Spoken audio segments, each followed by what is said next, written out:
there's a part of you that you try not to think about. A version of you that feels too raw, too messy, too complicated to bring into the light. You hide it behind routines, smiles, ambition, and politeness. But no matter how far you run, that part of you stays close, quiet, watching, waiting for you to finally turn around and face it. Carl Jung once said, "What you resist persists." And maybe that's why the parts of ourselves we avoid the most tend to show up in the places that matter most. Our relationships, our choices, our inner world. They sneak into our habits, our reactions, our silence. What if I told you that these buried parts of you are not enemies? What if they are keys? Keys to your healing, your strength, your freedom. Not because they're easy to face, but because they're real, because they are yours. Today, we're going to take a journey inward, a journey through the terrain of the shadow, the unconscious, and the freedom that comes not from running away, but from finally stopping and listening. Carl Jung called it the shadow, not because it's evil, but because it lives outside of the light of our awareness. The shadow is everything we push away, everything we deny, repress, or disown. It's made of the pieces of us we were taught to hide in order to be accepted. It can look like anger you were told was unacceptable, or sadness you were told was weakness, or confidence you were told was arrogance. It can be envy. It can be guilt. It can even be your creativity or your sensuality if you were told those things were shameful. The shadow isn't just negative. It's made of whatever you've been afraid to claim as yours. Sometimes it even includes your gifts, parts of your identity that were never allowed to fully bloom. Jung said, "Everyone carries a shadow, and the less it is embodied in the individual's conscious life, the blacker and denser it is. In other words, the more we ignore it, the more power it has over us. So we pretend. We put on the mask of who we think we should be. But beneath that mask is a voice whispering, "I'm still here. I never left." From the time we're small, we're taught what is good and what is bad, what is lovable and what is not. We begin shaping ourselves to fit in, to please, to be chosen. And in doing so, we begin cutting away at the truth of who we are. Some of us learned that being quiet meant we were good, so we silenced our voice. Others learned that being emotional meant we were dramatic, so we tucked away our feelings. Some learned that asking for help made us a burden, so we taught ourselves to never need anyone. We hide from ourselves because we once had to. We had to for survival, for belonging, for love. But over time, what was once a strategy becomes a prison. We think we're protecting ourselves by not feeling too deeply, by not looking too closely. But the truth is, we're just disconnecting, numbing, disappearing from our own lives. Jung believed that this repression creates tension within us. He said, "Until you make the unconscious conscious, it will direct your life, and you will call it fate." And that's exactly what happens. We live on autopilot, wondering why we keep ending up in the same pain, the same conflicts, the same questions. There is a heavy cost to pretending. You may not feel it all at once, but it builds. You feel it in the way you shrink around others. You feel it in the exhaustion that comes from performing. You feel it in the loneliness that lingers even when you're surrounded. When we deny parts of ourselves, we fragment. We begin to live only as a portion of who we are. And when we do that, we lose access to so much of our power, our intuition, our clarity. The shadow doesn't disappear just because we refuse to look at it. It shows up in other ways, through projection, through jealousy, through judgment, through compulsive behaviors or patterns we don't understand but can't seem to stop.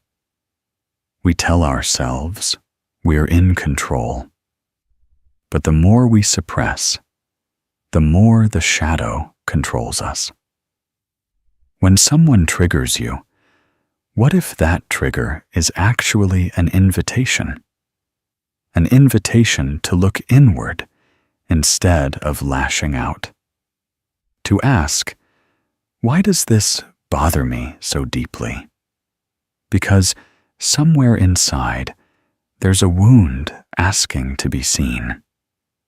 Avoidance might feel like safety, but in the long run, it keeps us from knowing who we really are, and it keeps us from becoming who we were meant to be. What if the parts you fear the most are actually trying to lead you home? Inside the shadow is not just pain. There is also potential. There is clarity. There is the freedom that comes from no longer having to hide. Jung didn't believe in fixing the shadow. He believed in integrating it. That means bringing it into conscious awareness, acknowledging it, learning from it, reclaiming it. Because when you do, you stop being afraid of your own depth. You stop walking on eggshells in your own heart. You become someone who doesn't need to be perfect, just whole. Freedom isn't about always feeling light and happy. It's about having nothing left to fear in yourself. It's about becoming the kind of person who can hold joy and sorrow, hope and uncertainty without breaking. You begin to notice that you don't need to prove yourself anymore. You don't need to earn love through performance. You are love. And even your flaws belong here. Even your wounds carry wisdom. That's what the shadow teaches us. Not that we are broken, but that we are vast, that we are complex, that we are beautifully human. So how do we begin? The first step is to become willing.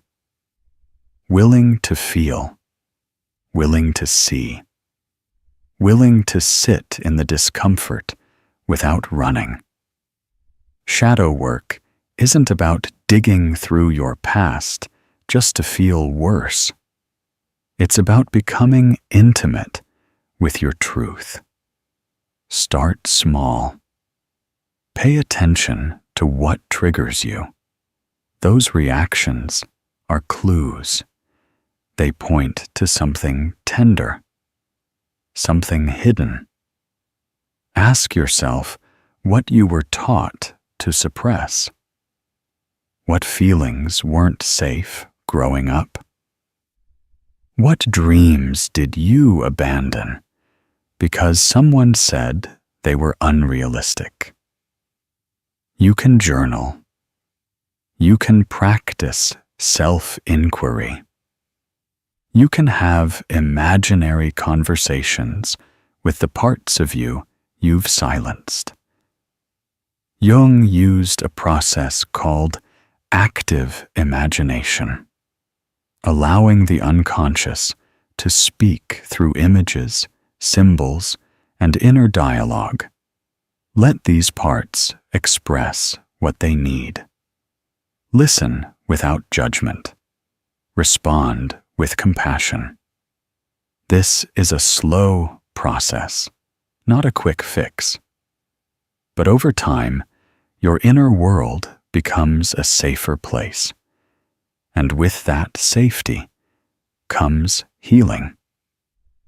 Remember, shadow work isn't about becoming someone new. It's about returning to what has always been true beneath the layers of fear. When you begin to integrate your shadow, something subtle shifts. You feel less reactive. You stop blaming others for your pain. You feel more grounded, more at home in your own skin. You no longer need everyone to understand you, because you understand yourself. Integration means you can feel anger without being consumed by it. You can feel sadness without being afraid of it. You can acknowledge envy, fear, shame, and still choose love, presence, and kindness. You start to realize that your darkness isn't something to erase. It's something to embrace, because it contains your boundaries, your fire, your insight, your capacity for depth and compassion. Jung said, "One does not become enlightened by imagining figures of light, but by making the darkness conscious." That's what true growth is. Not the absence of struggle, but the ability to hold your entire self with grace. When you can look at your reflection, all of it, and no longer flinch, that's when you know you've set yourself free. By now, you may be realizing something important. The parts of you you've spent most of your life hiding were never your enemies. The anger, the fear, the shame, the neediness, the jealousy, the guilt, they weren't signs that you were broken. They were signs that you were human. They were messengers, indicators that something inside you had gone unheard for too long. Carl Jung wrote, One does not become enlightened by imagining figures of light, but by making the darkness conscious. You don't become whole by pretending to be good. You become whole by being real, by facing what hurts, by honoring what's true, by bringing all of you, especially the parts you were taught to reject, into the light of your awareness. Wholeness doesn't mean everything is perfect. It doesn't mean you're always calm or wise or healed. It means you are no longer at war with yourself. It means you no longer have to abandon the child within you just to fit into the adult world. It means you begin to understand that even your darkest emotions were trying to guide you home. This isn't a quick journey. It's not something you rush through. It's not a checklist or a productivity goal. It's a return, a remembering, a sacred act of self-reunion. And yes, there will be days when you forget. Days when the old stories rise back up. When the shame gets loud again. When the fear whispers that you're still not enough. On those days, come back to your breath. Come back to your body. Come back to the part of you that's quietly learning how to stay. That's where the work lives. That's where the healing grows. You are not here to be perfect. You are here to be whole. And your wholeness will never be found in the parts you've already accepted. It lives in the places you've avoided, in the emotions you've buried, in the stories you've silenced. The places that still ache, that's where your soul is waiting. Jung once said, "I'd rather be whole than good." Let that be your path. Not goodness as the world defines it, not success or performance or control, but the kind of goodness that comes from embracing all of you. So, wherever you are in your healing journey, know this: there is nothing inside you that cannot be faced. There is nothing unworthy of love. You are not too late. You are already on your way home.